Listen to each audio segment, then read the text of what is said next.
하늘의 것을 구하게 하소서. 하늘의 것을 구하게 하소서. 영원한 것을 놓치지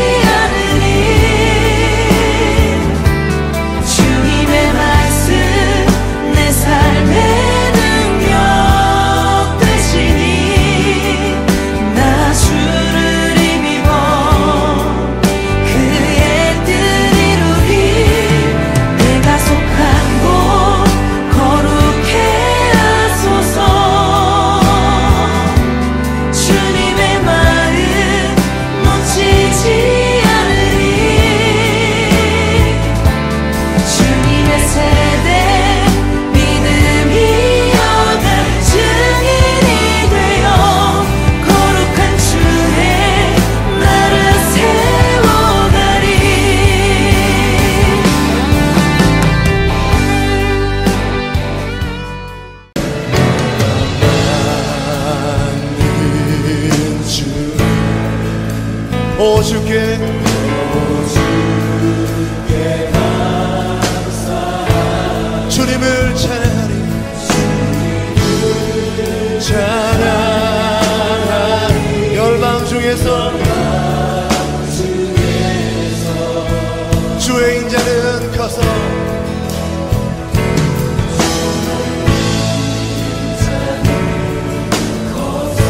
커서 하늘에 비치고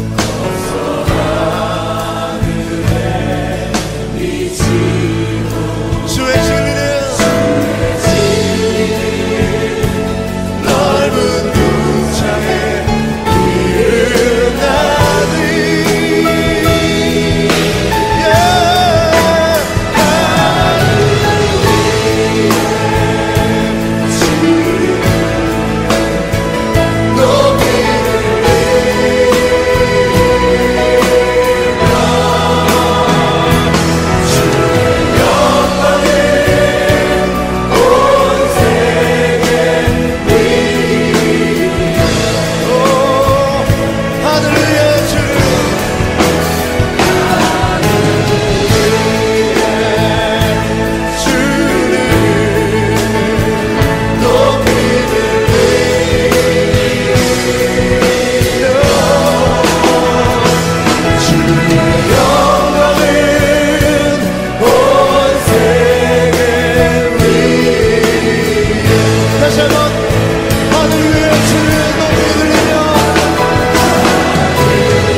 모세가 가데스에서 에돔왕에게 사신을 보내며 이르되 당신의 형제 이스라엘의 말에 우리가 당한 모든 고난을 당신도 아시거니와 우리 조상들이 애굽으로 내려갔으므로 우리가 애굽에 오래 거주하였더니 애굽인이 우리 조상들과 우리를 학대하였으므로 우리가 여호와께 부르짖었더니 우리 소리를 들으시고 천사를 보내사 우리를 애굽에서 인도하여 내셨나이다.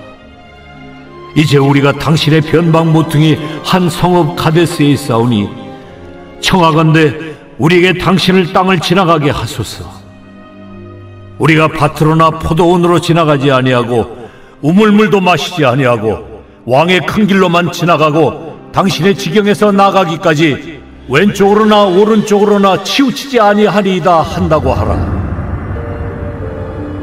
에돔왕이 대답하되 너는 우리 가운데로 지나가지 못하리라.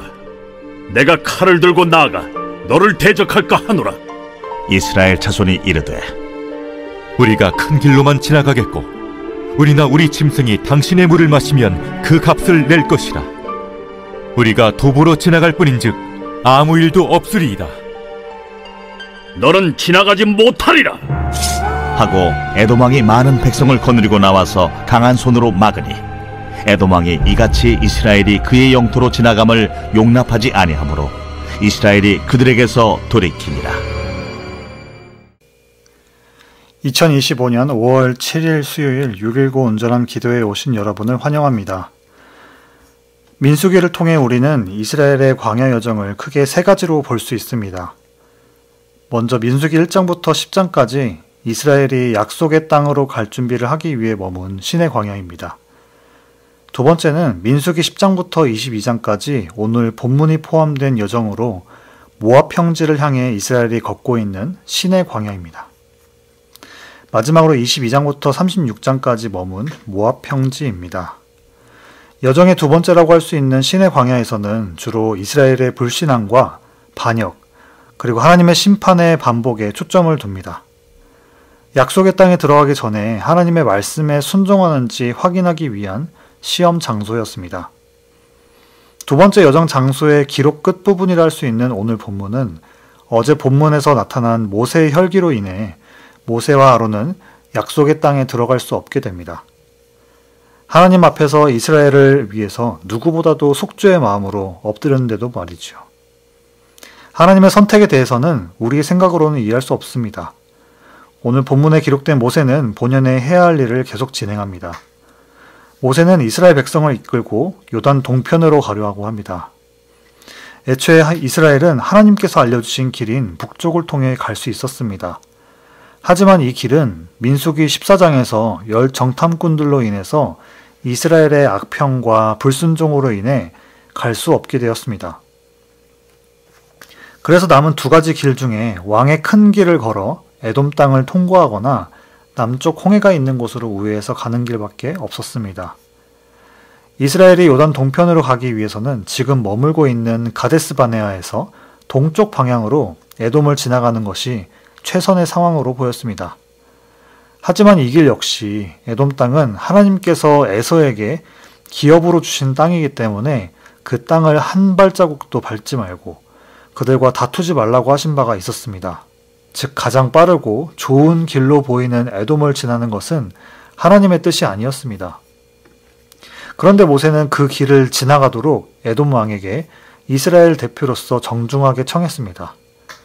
이미 한 차례 불순종 때문에 하나님이 인도하신 길이 막혔음에도 모세와 이스라엘 백성이 또다시 하나님의 명령을 어기는 사건이 오늘 본문인 것이죠. 본문 14절부터 17절입니다. 모세는 에돔 왕에게 사신을 보내 자신들의 형제임을 밝힙니다. 에돔의 뿌리는 이삭의 쌍둥이 아들 중 장남인 에서입니다. 에서는 야곱에게 장자권을 빼앗겼지요. 에돔 땅에 거주하는 이들은 장자권을 빼앗긴 것으로 인해 야곱의 자손인 이스라엘에게 오랫동안 적대감을 가지고 있었을 것입니다. 구약에 기록된 이스라엘의 역사 속에서도 이스라엘과 에돔과의 관계는 계속해서 좋지 못한 사이로 표현이 됩니다. 하지만 모세는 그럼에도 불구하고 자신의 형제임을 밝히면서 그간 이스라엘이 고생했던 내용들과 하나님께서 이스라엘을 이끄시고 계심을 어필했습니다. 또 이스라엘은 에돔 땅에 있는 밭이나 포도원으로 가지 않고 그저 왕의 큰 길을 통해서 지나가게만 해달라고 요청합니다.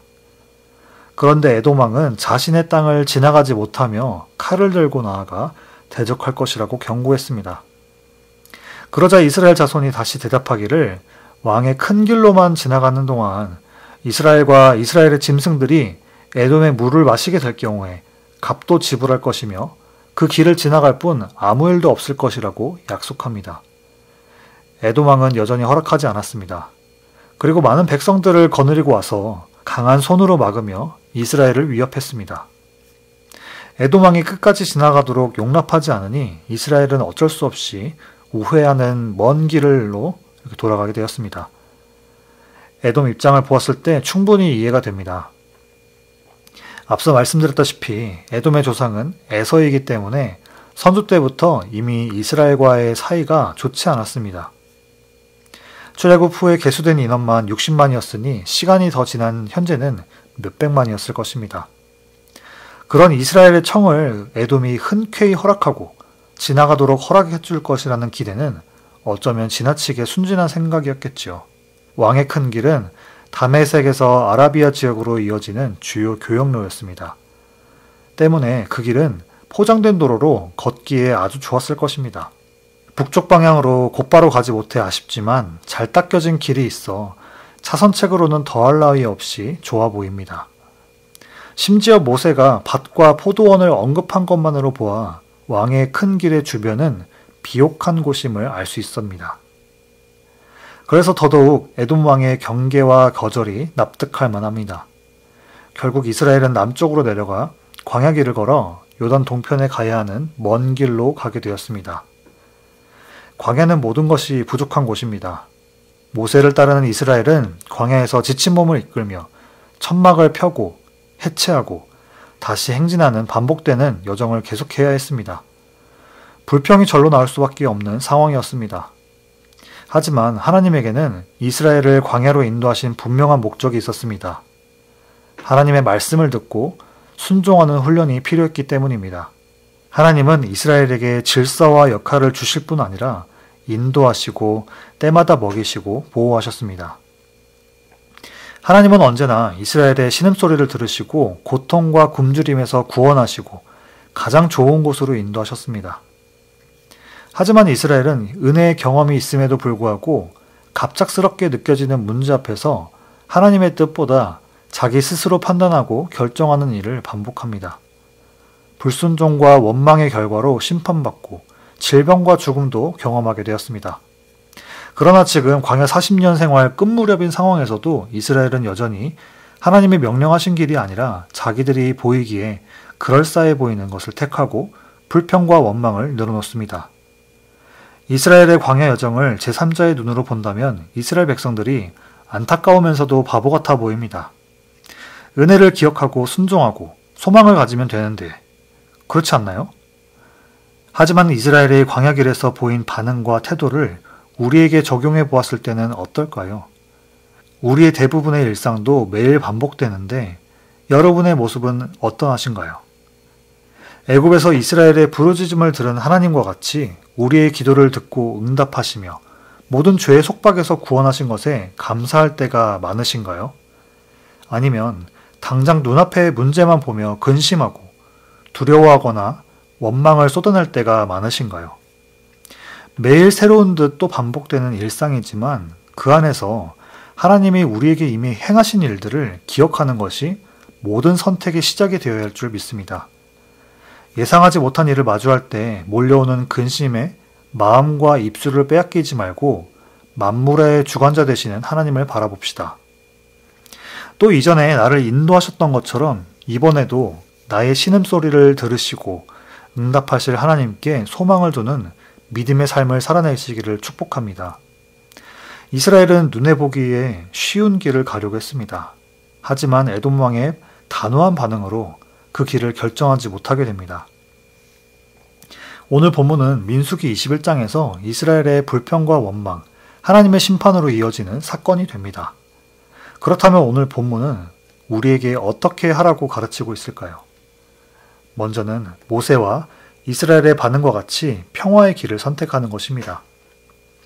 로마서 12장 18절 말씀, 할 수 있거든 너희로서는 모든 사람과 더불어 화목하라. 평화의 길을 선택하는 것이 갈등을 통해 당장의 편리함을 얻는 것보다 유익합니다. 예수님을 주님으로 고백하는 이상 더 이상 우리의 삶의 주인인 나 자신이 아니지요. 오늘 이 말씀을 듣고 계신 여러분 모두 나의 삶을 통해 하나님 나라가 이루어지기를 소망하고 계실 것입니다. 그렇기 때문에 당장 내가 느끼는 감정을 앞세우기보다 할 수 있거든 모든 사람과 더불어 화목하라라는 하나님의 말씀을 더 우선으로 살아낼 수 있습니다. 예수님은 하나님께 나아가는 길과 진리, 생명이라 하셨죠. 말씀에 순종하고 그대로 살아갈 때 말씀이신 예수님을 통해 하나님께 더 가까이 갈 수 있고, 더 나아가서는 나와 다른 사람 사이에도 예수님이 계심으로 진정한 하나님 나라의 평강이 있을 것입니다. 예수님은 완전한 하나님이시기도 했지만 완전한 인간이기도 하셨습니다. 예수님은 완전한 하나님으로서 하나님의 뜻을 아셨기 때문에 순종하실 수 있었지만, 완전한 인간이기도 하셨기에 순종하고 싶지만 주저하는 마음, 담대하고 싶지만 두려워하는 마음, 이런 우리의 연약한 마음도 다 아는 분이셨습니다. 예수님은 하나님과 사람에 대해 잘 알고 이해하시는 분이셨습니다. 예수님을 본받아 말씀에 순종하기 위해서 우리도 하나님의 뜻을 잘 분별하고 하나님께서 내게 허락하신 사람들을 잘 이해하고 긍휼히 여길 수 있어야 하겠습니다. 예수님같이 말이죠. 오늘 본문에서 모세와 이스라엘이 에돔의 거절에 대해서 적대적이거나 전쟁을 일으키지 않은, 그것은 겸손함이었을 수도 있고 오랜 광야 생활로 지쳐서 그랬을 수도 있습니다. 중요한 것은 그리스도인은 모든 관계와 상황 속에서 예수님의 이름으로 임할 하나님 나라의 평화를 바란다는 것입니다. 그러므로 당장 손해보는 것 같이 보여도 내 삶을 가장 좋은 것으로 만족시키는 하나님을 경외하는 겸손한 마음, 다른 사람에 대해 정중하고 겸손한 마음을 갖는 것이 중요합니다. 갈등을 통해 당장의 유익을 취하는 것보다 예수님의 이름으로 평화의 길을 선택하는 것이 하나님 나라의 임하심을 보게 할 것입니다. 두 번째로, 말씀에 순종하기에 예상하지 못한 문제 앞에서 서게 될 때도 있음을 인정하는 것입니다. 더 나아가 하나님의 인도하심을 구하는 것입니다. 우리는 거절당할 것을 두려워합니다. 그런데 재미있는 것은 반대로 우리가 남을 거절하는 것은 쉽고 용납하는 것이 어렵다는 사실입니다. 그리스도인이라면 모세와 같이 거절받은 상황 속에서도 눈앞에 쉬운 길이 보이더라도 하나님의 인도하심을 구하고 분별하며 포기할 수 있는 믿음과 순종이 필요합니다. 때로는 돌아가는 것이 하나님의 뜻이었다고 고백했던 경험들이 있을 것입니다. 문제는 항상 있습니다. 중요한 것은 내 바람대로 되지 않을 때에도 모든 것을 합력해서 선을 이루시는 하나님을 기대하고 순종하는 마음입니다. 하나님은 내가 보는 것보다 더 많은 것을 보시고 가장 좋은 길로, 새로운 길로 인도하시는 분이시기 때문입니다. 우리를 향한 하나님의 사랑과 계획은 독생자 예수님을 통해 십자가에서 죽게 하실 정도였습니다. 제자들은 죽어가는 예수님만 바라보며 도망가고 두려워했지만, 사실 예수님의 십자가 죽음은 부활과 영원한 생명, 구원을 완성시키는 시작일 뿐이었습니다. 우리가 보는 것에는 한계가 있고 하나님은 더 크고 완전한 계획을 가지고 계심을 믿어야 합니다. 우리를 누구보다도 잘 아시고 모든 인생을 계획하시는 하나님의 음성에 귀를 기울입시다. 그럴 때 하나님의 인도하심과 만족할 만한 것으로 채우시는 그 은혜를 오늘도 경험하게 하실 줄 믿습니다. 오늘 본문을 통해 모세와 이스라엘이 오랜 광야 생활 끝에서도 또 다른 현실의 벽을 마주하고 좌절하는 모습을 보게 되었습니다. 가장 좋은 차선책이라 여겼던 에돔 땅을 가로지르는 길은 에돔 왕의 강경한 겁으로 좌절되었습니다. 이제 그들은 또다시 불순종으로 인해 남쪽 광야 길로 돌아가게 됩니다. 정확하게는 불순종으로 인한 심판 후에, 그렇다면 하나님의 뜻은 무엇인지 먼저 구하지 않고 자기 뜻대로 선택한 결과라고 할 수 있습니다. 오늘 하루 모든 순간과 모든 선택에 있어서 먼저 하나님 나라와 뜻을 구하고 하나님의 말씀을 기준하여 살도록 결단해 봅시다. 하나님은 광야같이 고된 인생길에서도 하나님의 음성을 듣고자 하고 하는 그런 여러분들을 기다리고 계십니다. 인생길이 고되기도 하지만 하나님께서 함께 하시고 책임지시고 계심을 믿습니다. 오늘 여러분들의 삶에 하나님의 평강과 기쁨이, 그리고 하나님 나라 소망이 넘치시기를 축복합니다. 오늘 들은 말씀 붙들고 같이 기도하시겠습니다. 모든 상황 속에서도 하나님께 감사하는 것을 잊지 않게 하시고 하나님의 뜻이 하늘에 이루어진 것 같이 오늘 나의 삶에서도 이루어지게 해달라고, 모든 순간과 선택 앞에서 하나님께서 기뻐하시는 뜻대로 살게 해달라고 들은 말씀 붙들고 같이 기도하시겠습니다.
두 번째로 교회를 위해서 같이 기도하시겠습니다. 부활의 기쁨과 성령 충만함이 개인과 가정, 목장, 팀 사역에 나타나는 교회가 되게 해달라고. V24 차세대 미션 센터 건축 모든 과정과 유수사역자 청빙과 다음 세대를 위해서 몸이 아픈 분들을 치유하고 회복시켜 주시고 그 가정에 위로와 평안을 허락해달라고 교회를 위해서 같이 기도하시겠습니다.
마지막으로 한국과 세계 그리고 선교지 위해서 같이 기도하시겠습니다. 조국 대한민국의 선거 일정과 미국의 혼잡함 가운데 그리고 공의 하나님 그리고 정의 하나님께서 속히 임해달라고. 모든 교회가 이 세대에 대한 애통한 마음을 갖게 하시고 주님 나라가 교회를 통해서 속히 드러나게 해달라고. 여름에 있을 단기 선교팀이 말씀 안에서 잘 훈련되게 하시고 선교를 통해서 선교팀과 선교지에 복음의 열매를 누리게 해달라고. 국내외 각 마을별로 후원하는 선교지 가운데 하나님의 채우심과 일하심을 경험하게 하시고 복음의 열매를 맺게 해달라고. 그리고 마지막으로 김정 선교사님의 항암 치료 과정 가운데 하나님께서 함께 해달라고. 한국과 세계 그리고 선교지 위에서 같이 기도하시겠습니다.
이제 함께 주기도문 하심으로 개인 기도하시고 6.19 온전한 예배를 마치도록 하겠습니다.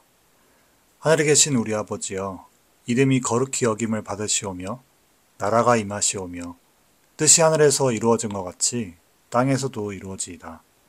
오늘 우리에게 일용할 양식을 주시옵고 우리가 우리에게 죄 지은 자를 사하여 준 것 같이 우리의 죄를 사하여 주시옵고 우리를 시험에 들게 하지 마시옵고 다만 악에서 구하시옵소서.